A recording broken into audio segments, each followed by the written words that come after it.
प्यारे बच्चों, कैसे हैं आप सब? आशा करती हूँ आप सब अच्छे होंगे, स्वस्थ होंगे। स्वागत है आपका इस कक्षा में। आइए आज हम पढ़ते हैं संस्कृत का पाठ 10 प्रकृति विषाद है। प्रकृति विषाद है मतलब प्रकृति का दुःख। ठीक है, अभी हमने पर्यावरण पाठ पढ़ा तो देखो बिल्कुल मतलब जो है एक जैसी ही वो है जो व्यथा। प्रकृति मतलब प्रकृति का दुख। अब हमें कोई दुख होता है, हमें कोई परेशानी होती है तो हम अपने मुंह से बोल देते हैं, हम कह देते हैं। ठीक है, हमें कुछ दिक्कत है, कुछ समस्या है, हम अपने बड़ों से कह देते हैं आपस में। लेकिन प्रकृति का जो दुख है उसको कौन समझे? क्योंकि प्रकृति बोलती नहीं है ना? इसलिए हम उसे समझ नहीं पाते हैं। लेकिन फिर आखिर में क्या होता है, जो आपदाएं आती हैं, प्रकृति को मतलब मजबूरी में अपना बदला ऐसे लेना होता है। सूखा होता है, अकाल आता है, बाढ़ आती है, लैंडस्लाइड होती है, पहाड़ों पे जो है बहुत ज़्यादा दिक्कतें आती हैं। तो ये सब क्या होती है, प्राकृतिक आपदाएँ होती हैं। अब प्रकृति अपना गुस्सा फिर ऐसे दिखाती है। तो जितना हम प्रकृति को बचाएँगे, जितना हम प्रकृति का ध्यान रखेंगे, उतना ही हमारे लिए बहुत आवश्यक होगा और अच्छा भी होगा। उससे हमारा जीवन भी सरल और सुगम होगा। ठीक है? तो आइए 2 बच्चों के बीच में, जो नमन और अंकुर 2 बच्चे हैं, उनके बीच में क्या वार्तालाप होती है इस गर्मी को लेके, प्रकृति को लेके, और कैसे वो मतलब अपने निष्कर्ष पर पहुँचते हैं। आइए देखते हैं इस पाठ में। प्रस्तुत पाठ में गर्मी के भयानक प्रभाव को दिखाया गया है। ठीक है? ग्रीष्म ऋतौ विद्युद् भावे प्रचंडोष्मा पीड़ित है, अंकुर है ग्रहात निष्क्रम्य है। बहुत भयंकर गर्मी है, प्रचंड गर्मी है, और गर्मी की वजह से अंकुर जो है अपने घर से बाहर निकलता है और वो गर्मी बर्दाश्त से बाहर होती है। अंकुर अंकुर क्या कहता है, मतलब वो ऐसे ही बोल रहा है, उष्मणा पीड़ितोस्मि एतः प्रचंडात प्रचंडातप कालः अन्यतश्च विद्युत भाव है। शरीरात न केवलम स्वेद बिंदवम बिंदवः अपितु स्वेद धारा प्रसवंती अये नमनः अपि इतः एव आयाति। तो वो घर से बाहर निकल रहा है, वो कह रहा है कि वो कितनी गर्मी है, बहुत बुरा हाल है, पसीना ऐसे बह रहा है पूरे शरीर में पानी की तरह, और बड़ी ही दिक्कत है। ठीक है, और शरीर पे पसीना बह रहा है और बहुत ही परेशानी हो रही है। तभी वो उसको जो है नमन आता हुआ दिखाई देता है। तो नमन कहता है, आगत्य वयस्य घर्मोष्मणा व्याकुलो हम। तो वो कहता है कि हम दोनों जो है गर्मी से बहुत परेशान, हम सब गर्मी से जो है बहुत परेशान हो रहे हैं, बहुत गर्मी है। अंकुर कहता है, अहमफी तथेव, मैं भी, आगच्छ नदी तीरम गच्छार, मैं भी गर्मी से बहुत परेशान हूं, चलो नदी के किनारे चलते हैं। तो वो दोनों नदी के तरफ चल पड़ते हैं।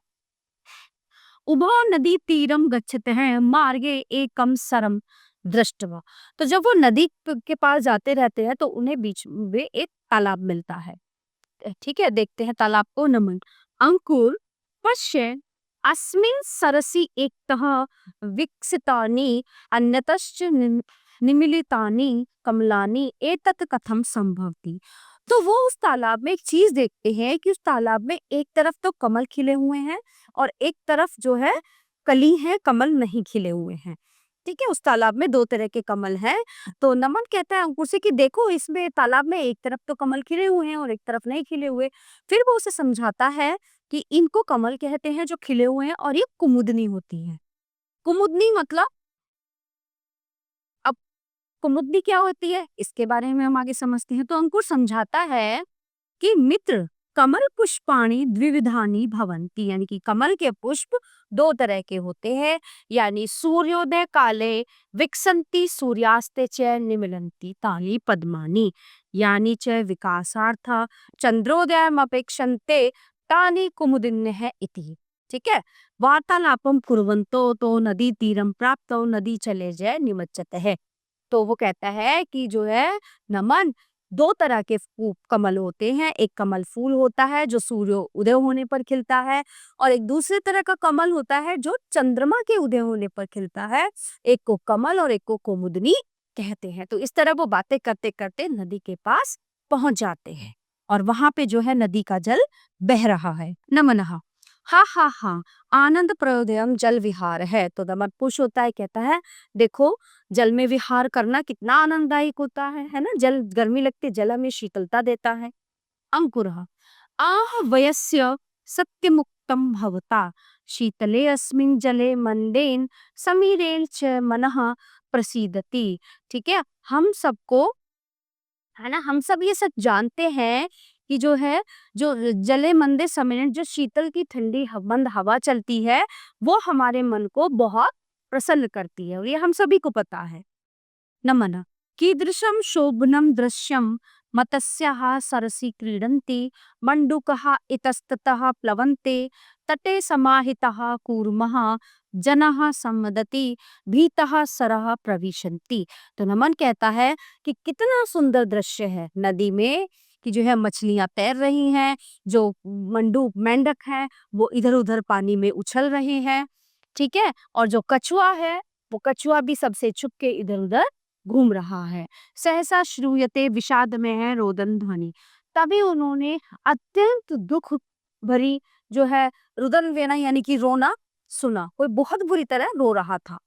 हाँ दिक दिक कीदृशम मम जीवनम जातम। तो वो अपने जीवन को धिक्कार रहा है, जो जिसके भी रोने की आवाज आ रही थी तो वो कह रहा था कि हमारे जीवन को धिक्कार है, कि हमारा ये जीवन कैसा है। तो अंकुर कहता है फिर, इतस्ततः निरूप्य नद्याः स्वर इव प्रतीयते। ठीक है, अतः अपि ध्वनि श्रूयते ममापि च जीवनम अत्यंतम कष्टप्रदम जातम। तो अंकुर कहता है कि अरे ये तो नदी की आवाज है, नदी ऐसा कह रही है, रो रही है। तभी उनको दूसरी ध्वनि सुनाई देती है, दूसरी आवाज सुनाई देती है, और वो आवाज भी यही कहती है कि मेरा जीवन भी बहुत ही कष्टप्रद होता जा रहा है या है। नमना साश्चर्य विलोकयन। तो नमन जो है बहुत आश्चर्य से देखता है और कहता है, वृक्ष से स्वर इव श्रूयते द्वावेन ध्यानेन परस्पर मेवालोकयतः। तो वो कहता है कि जो है पेड़, तभी वो पेड़ों की भी शब्द सुनते हैं, है ना, पेड़ों का भी स्वर सुनते हैं। तो नदी, नदी क्या कहती है, अब वो दोनों जो है पेड़ नदी इनकी जो है बातचीत सुनते हैं दोनों। तो नदी क्या कहती है, का तव समस्या, तुम्हारी क्या समस्या है। मम तीरे आनंदेन उच्छस्तः गगने सहवातां करोषि मां पश्य जनः रासायनिकैः अवकरेः मम जलम दूषयन्ति। कच्छपः मकरः मत्स्यादः सर्वे जलचराः संत्रस्ताः सन्ति। तो नदी कहती है कि तुम्हारी क्या समस्या है। अब देखो मेरे किनारे देखो, मेरी नदी में मतलब लोग क्या क्या करते हैं।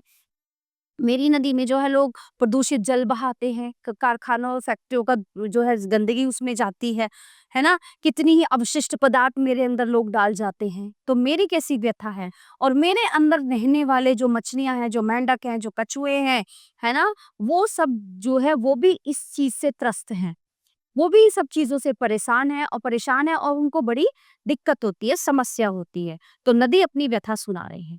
तभी वृक्ष पेड़ कहता है, आम तव कथनम तु सत्यमेन पर मम व्यथा त्वतोऽपि अधिकः। तो वो कहता है कि हाँ तुम्हारा कहना भी सच है, लेकिन जो मेरी व्यथा है वो ज्यादा है, जो मेरा दुख है वो ज्यादा है। क्या है, त्वं प्रवहन्ति जीविता तु असि परम निरंतरम कर्तनेन वयम तु समूलः एव नष्टा भवान। तो वो कहते हैं, पेड़ कहता है कि निरंतरम कर्तनेन वयम तु समूला, मतलब तुम निरंतर बहती तो रहती हो, तुम नष्ट तो नहीं होती, लेकिन लोग मुझे तो जड़ से ही, मूल से, जड़ से ही नष्ट कर देते हैं, मुझे काट देते हैं, मुझे उखाड़ देते हैं, तो मेरा दुख तो ज्यादा हुआ ना।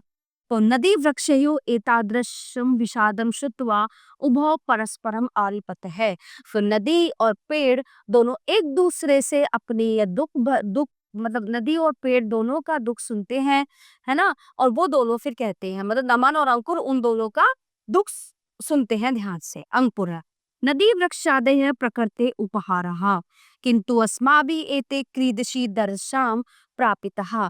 तो अंकुर कहता है कि नदी और वृक्ष हमारी जो है प्रकृति का उपहार है हमारे लिए, और हम लोग क्या करते हैं, हम लोग इसे कष्ट पहुंचाते हैं बहुत ज्यादा।